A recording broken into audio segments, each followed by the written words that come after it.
Well, thanks for joining me here in my shop, and we're going to be continuing on a little bit more of this radio.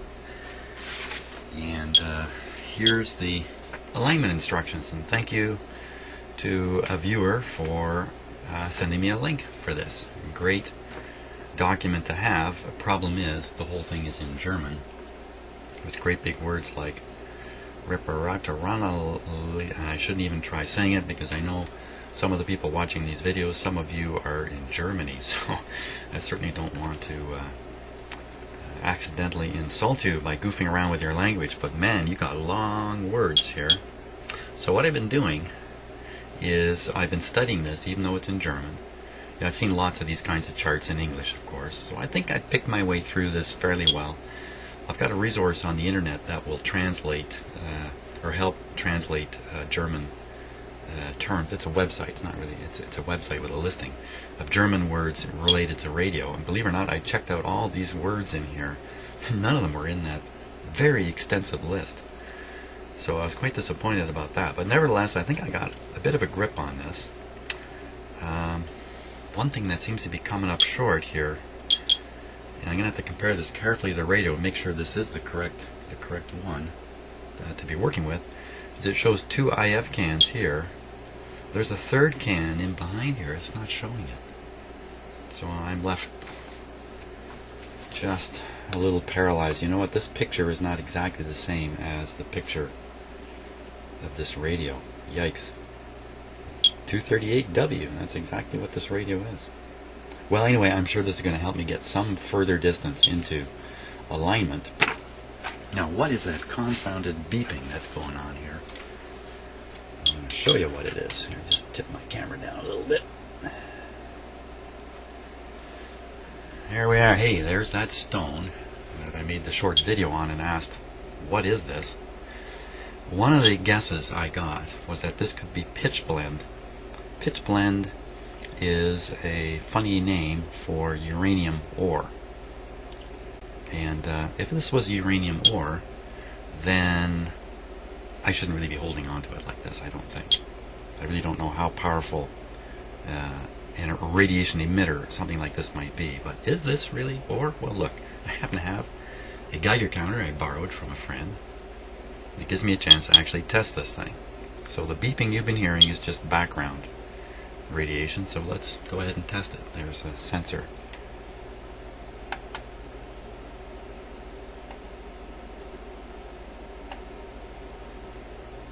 Nothing. Okay, there's nothing. That's just background stuff there. Nothing. So this is not pitch blende. Okay, so that's off the list. So what's on the list now are iron ore, magnetite, hematite.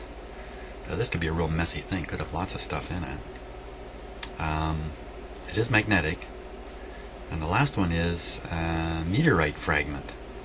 Now that's personally the one I'm most excited about.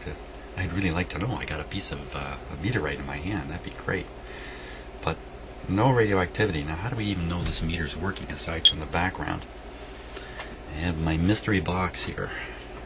Let's check the mystery box.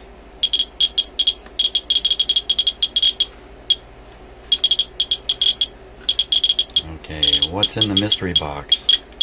I could play a game with all of you, but I won't. I'll show you what's in the mystery box. Something my grandfather owned. Some of you will have guessed it already. It's just a watch. It's an important watch for my grandfather. He's long passed away, of course. On the back it's got his name. It says from B Shift Number 4 Building, Inco, 1958. My grandfather worked for Inco, International Nickel Company, in Port Colborne, which is Port Colborne is a small city on the Welland Canal on Lake Erie, where Inco had a large plant for processing metals. And he got this when he retired. And on it, a little hard to see maybe in the camera, is a little bit of glowing, what do you call that, glowing stuff, painted on the hands. And voila. Now, I've never really had a chance to run around with one of these in my house, a good one. one that works. So, and because I live 1 kilometer from a nuclear plant that's been operating since 1965, I ran around outside my house.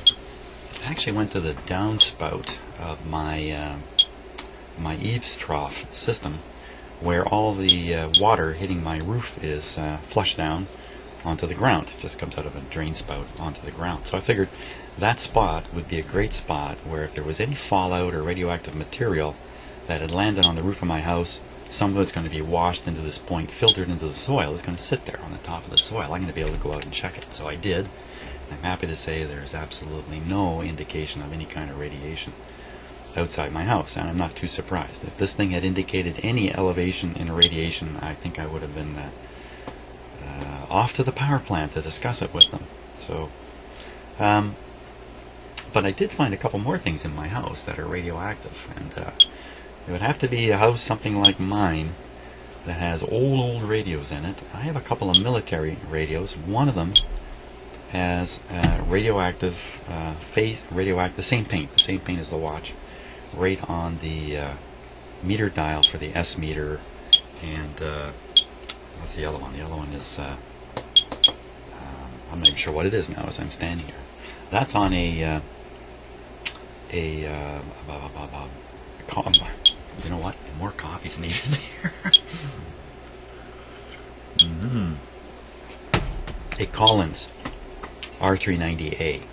And I put this up against the meter faces, and it's obvious that there's some radiation coming from it, but the watch is much stronger.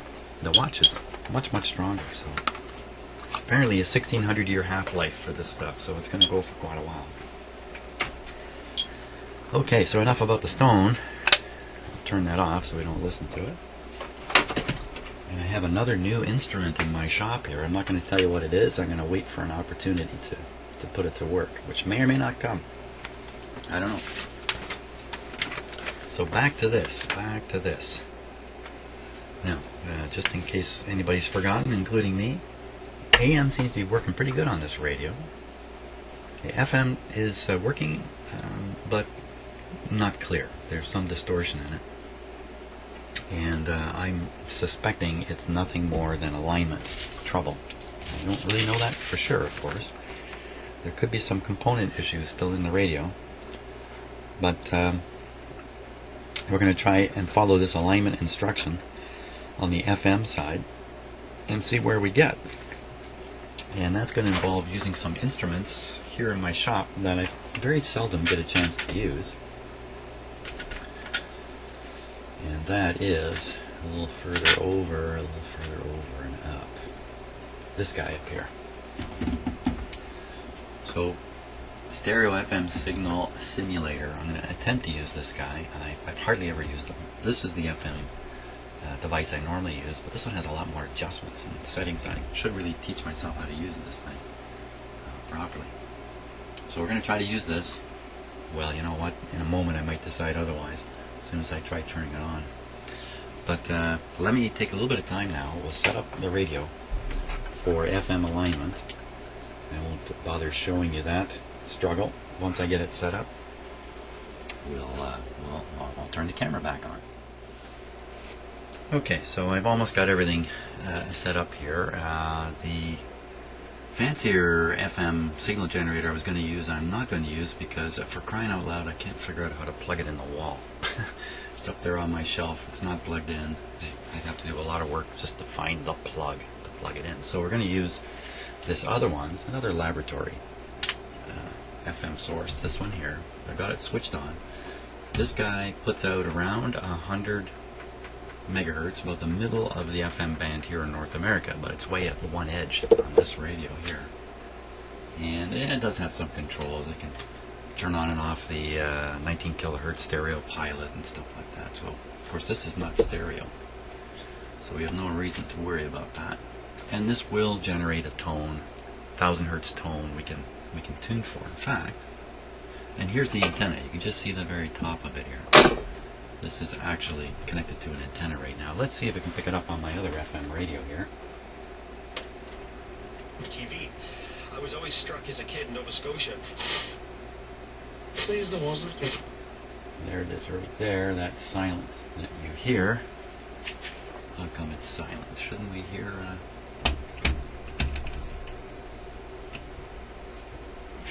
a tone here? That's odd.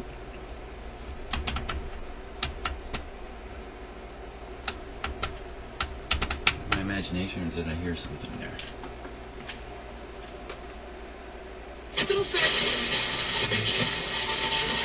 Shift.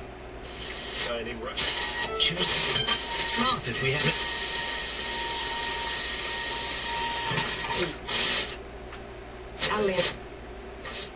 Well, it's got a lovely carrier right there, but no tone. I need the tone. Come on. Where'd my tone go? Phooey. You know, I just used this the other day. It worked fine.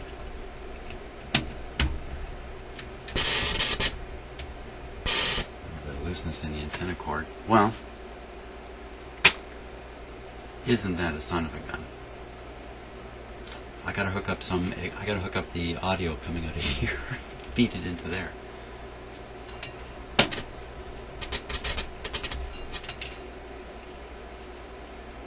Well, let's see if this works. Why not make things more complicated? Why not? So again, you're listening to the little transistor radio behind me. Take the output from here. Got too many inconsistent instruments in here these days. Somebody asked me, hey, why don't you just fix up all your instruments? And you know what? It's just more time. Why don't I do more video editing? Why don't I? Because I really want to concentrate on repairing radios. Everything else is kind of secondary to that. But at some point I'll have so much trouble with my instruments I'll have to fix them up. So let's see. Come on, tone. Perfect. No, wait a minute. That's coming out of the speaker here. It's just a test. Okay. Now, let's feed this into here.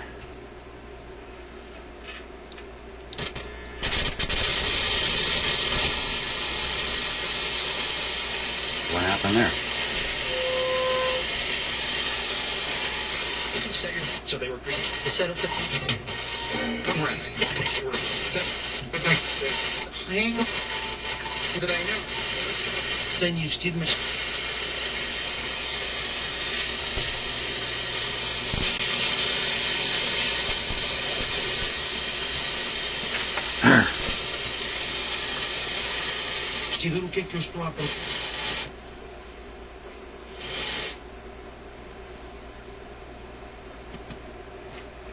Okay, frequency's jumping around a little bit on this. Probably from this bad antenna connection here. Let's try the tone again.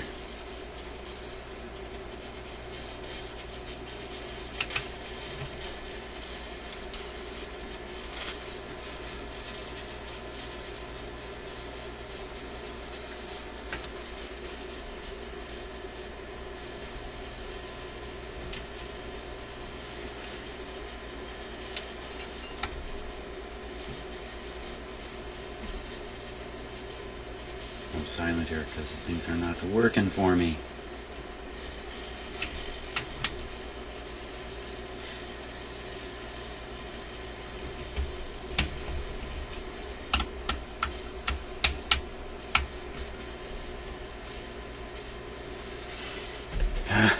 Okay, hang on.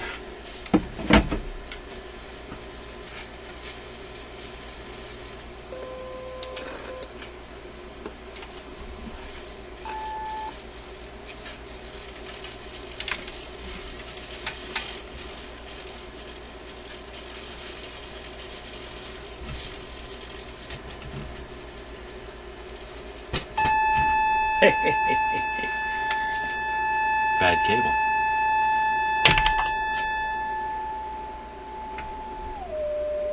So that's coming out of the FM radio behind me. Okay. We're set here. we are set. Certainly don't want to proceed with, guessing that your equipment's working. You need to prove everything all the time. Certainly very true in my shop. Now, the output of the radio is on these. Here, let me just change the camera angle here. So we're kind of done up there in the instrument bay. Now, so that's the output from the voice coil. And you can see back here a meter sitting there. Okay, so and that's on the other camera, which you can also see is sitting right here. So you get a real close look at this meter. If I simply click this, there. Let's turn on the meter. Give it a moment here to warm up.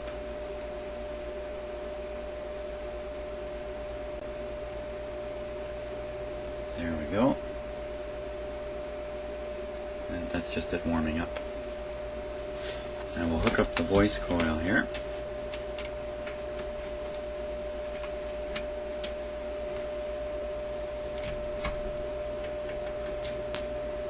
Without the radio on, we're already getting an upscale reading. Probably a hum. Let me switch these around. I don't even have the radio plugged in right now to anything.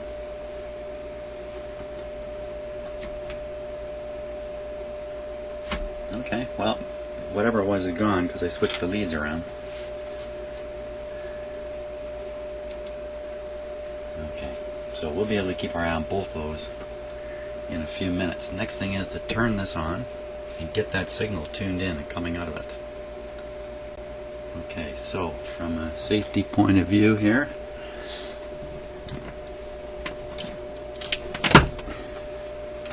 this radio is plugged into an isolation transformer. It's not straight into the power line. And I've got no funny wires hanging out of it. Good to go. There we are. The light's on. Restricted power right now, but I'm using 2 light bulbs over here, so not much restriction. Line voltage reading the radio is almost 117 volts, just about dead on nominal voltage. Okay, you hear a bit of a hum showing up here in the shop. That'll be from the radio. I never noticed the hum before. Okay, up on the volume. Volume. Very good. Okay, so I think we might be on the FM band right now.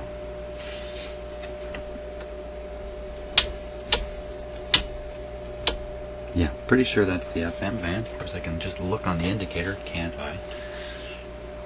Okay, so we're on FM. Let's see if we can find this tone. It's going to be down around the 100 mark. 87. 100 is here.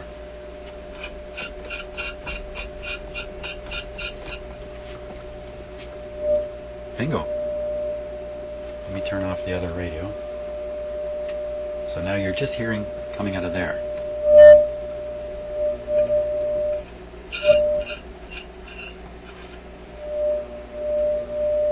Very strong signal.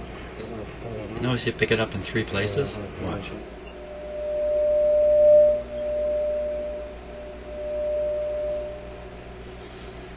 So it was high, kind of low, and then high again. And that's not the usual pattern in an FM radio, what I've noticed anyway, just my own observation. Usually as you tune across an FM station, you get a small peak, a big peak, and then another small peak on the way out. Don't know why it works like that. That's what I'm used to. So this seems to be bigger peak, small peak, big peak. And maybe that's where the distortion's coming from, because that's just another symptom of things being not tuned well. Well, we're just about ready to start here. Let's get the volume meter going now. There, it does come up, but I don't want it quite that loud in the house. Here, let me make the meter more sensitive. Okay, so that's the bottom limit. There's some hum or something that's causing the meter to be upscale a bit. So we want to push it beyond that with the tone. Clearly beyond it. Okay, hands off everything, we'll just look at the meter. It's got a bit of a heartbeat there, doesn't it?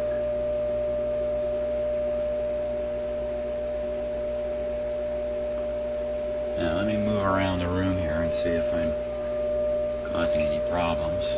Doesn't seem to be, eh? The transmitting antenna is literally inches away from the receiving antenna, so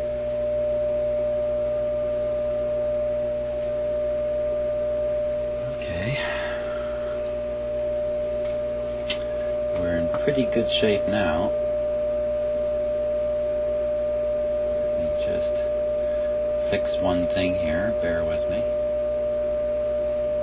So we can do the two view thing here. Okay. Now,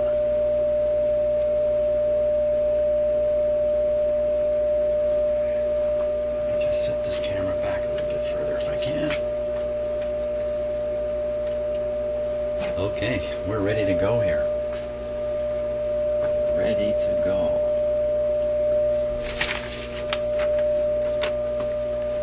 Let me turn this down a little bit though.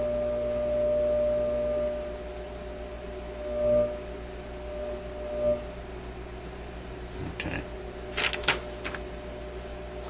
So, I've got to separate out the AM instructions from the FM instructions here. Ooh. Oh. So these two mention 468 kilohertz, 468 kilohertz, and 560 kilohertz, 1500 kilohertz. These are all AM broadcast band stuff. I come down here, 180 kilohertz. What? 180 kilohertz. What the heck are they doing with that? And then the next one down here is 6 megahertz. Oh, you know what they're doing? This would be long wave and this would be short wave. Okay, let's go another level here. Now we're up here. 6 megahertz. That's the same thing.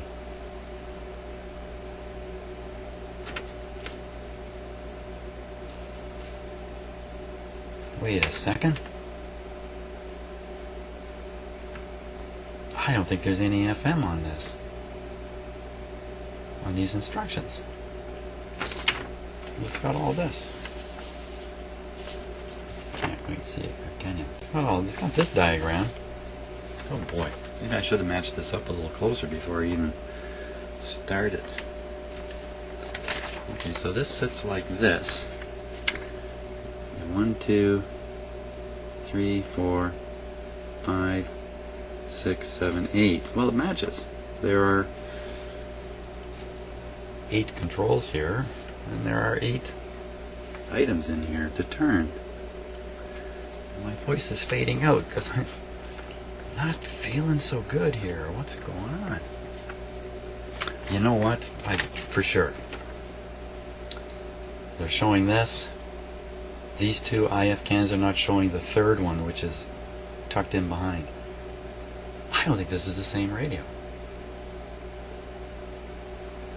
The picture doesn't look exactly the same.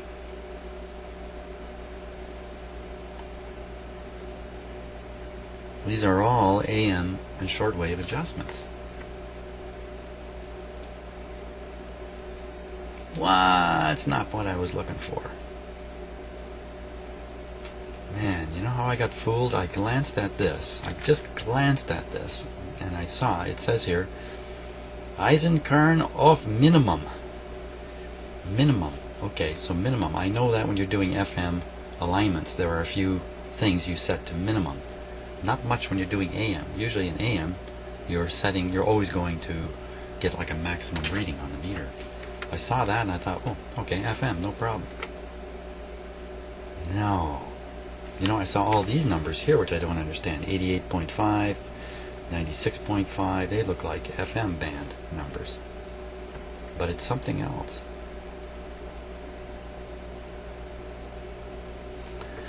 There's a scale on the radio, goes from 0 to 100, and I'll bet you that's what these numbers are actually from. The index scale. Fooled completely. Okay, so I didn't get anywhere. I didn't get anywhere yet. Except I'm all ready to go here. Let me check this. Let me hunt some more and see if I can't find an FM version of this guy.